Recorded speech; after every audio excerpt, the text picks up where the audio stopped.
Bagaimana kuburan yang sempit dan gelap bisa menjadi kun fayakun raudhatun min riyadil jannah, taman dari taman surga. Bahkan Allah tunjukkan posisi kita di surga. Makanya seorang hamba yang bisa melihat posisinya di surga, dia berteriak, "Ya Allah, aqimis sa'ah." Segerakanlah datangnya hari kiamat. Sebaliknya orang-orang yang na'udzubillah, ketika disempitkan kuburannya, bertambah gelap, bertambah hitam, belum lagi turun azab, ditunjukkan posisinya di neraka di sampingnya, dan dia berteriak, "Ya Allah, la tuqimis sa'ah." Janganlah terjadi hari kiamat. Sudah aku disiksa di sini, sudah cukup. Apalagi akan disiksa nanti di hari kiamat. Makanya ketika saya baca, Bismika Rabbi wada'tu jambi, wabika arfa'hu, fa'in amsakta nafsi. Ya Allah, kalau memang nyawaku malam ini dipertahankan, rahmatilah ya Allah. Karena prosesnya panjang. Ketika Uthman bin Affan disebutkan surga dan neraka, tidak pernah nangis. Tapi ketika dibahas kuburan, 3 malam tidak bisa tidur. Kata beliau, Al-qabru awwalu manazilil akhirah. Kuburan itu langkah awal ke akhirat. Kalau itu lulus, lancar, bahagia, selamat, insyaAllah lebihnya aman dan sambil menuju ke surga. Tapi kalau kuburannya menderita, menjadi tersiksa, menjadi pahit dan tidak bisa nyaman, tidak akan bisa nyaman lebihnya dan selanjutnya. Na'udzubillah min zalik.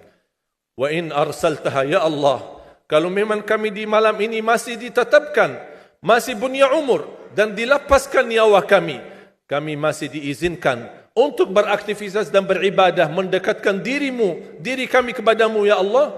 Kita ingat, fahfadha, jagalah dirimu, karena kami takut juga mengulangi dosa. Kami takut lagi mengulangi kesalahan. Kami takut menjadi orang yang suka selalu masbuk atau ketiduran dari salat. Kami suka terlalu banyak kelemahan dan kebodohan kami. Kami tidak mau ya Allah. Jagalah diri kami sebagaimana terjaga dirinya hamba-hamba yang salih. Wallahi jamaah sekalian, saya usulkan kalau bisa hafal doa ini, karena sangat indah. Hayati maknanya, dalami isinya, agar kita tidur dan kita merasakan tergantung diri kita dengan rahmat Allah Subhanahu wa taala. Kalau memang mati malam itu, kita insyaAllah dirahmati Allah. Kalau kita masih punya umur, mudah-mudahan kita terjaga untuk bisa menjadi sebagaimana hamba-hamba yang salih. Jamaah sekalian, kematian itu jauh lebih dekat daripada titik nafas kita setiap hari. Bahagialah seorang yang bisa sisahkan amalannya, yang bisa membuka buku amalannya walaupun dia mati, tapi terus disalurkan pahala. Sedekah jariahnya tidak terputus.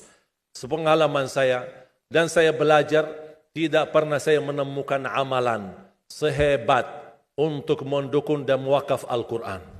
Al-Quran untuk dibelajari, Al-Quran untuk dihafal. Saya memiliki harapan yang sangat tinggi. InsyaAllah Indonesia, sepanjang apapun kegelapan,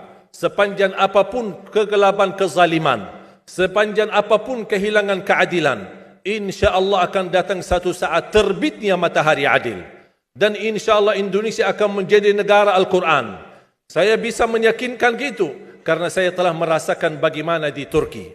Turki negara sekuler, yang ratusan tahun serangi Islam, ratusan tahun menabaikan Islam. Tidak boleh kumandangkan azan dalam bahasa Arab. Tidak boleh ada rumah tahfiz.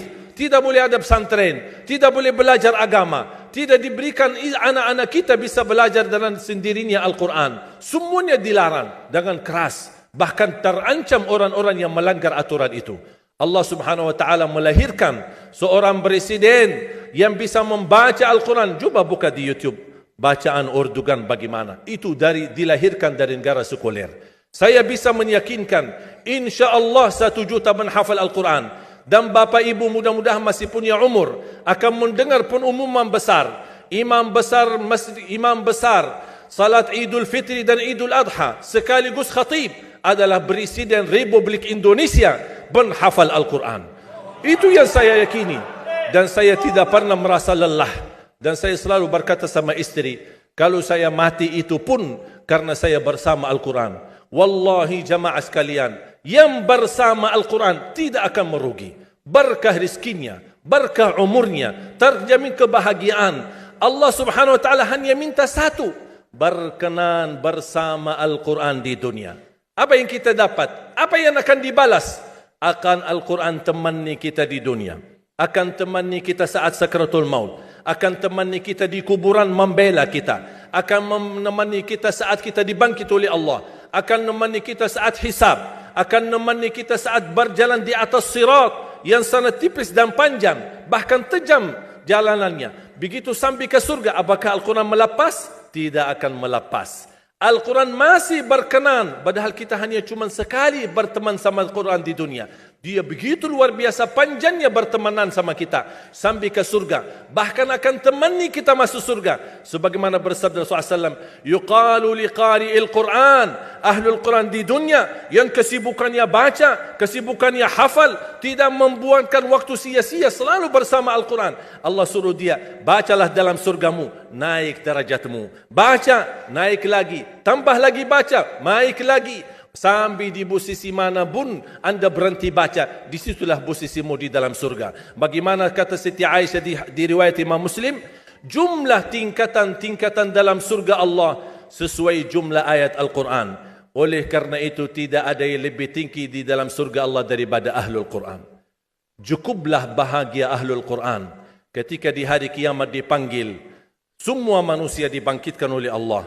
Malaikat memberikan pengumuman. Mana Ahlul Quran? Berdiri, rapat, berdekatan. Mereka maju. Mau bawa kami ke mana?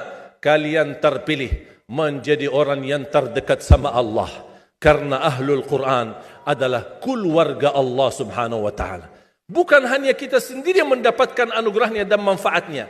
Semua keluarga kita, termasuk orang tua kita dan orang yang ada di sekitar kita. Makanya jemaah sekalian, kalau anda gagal penghafal Al-Quran, anakmu pun gagal penghafal Al-Quran, jangan sisahkan walaupun saham menjadi saksi baik di hadapan Allah. Ya Allah, saya belum hafal, anakku gagal penghafal Quran, tapi insya Allah hartaku, usahaku, pikiranku, tenagaku bisa terus memperjuangkan Al-Quran. Apa saja, ya Allah, insya Allah menjadi saksi baik.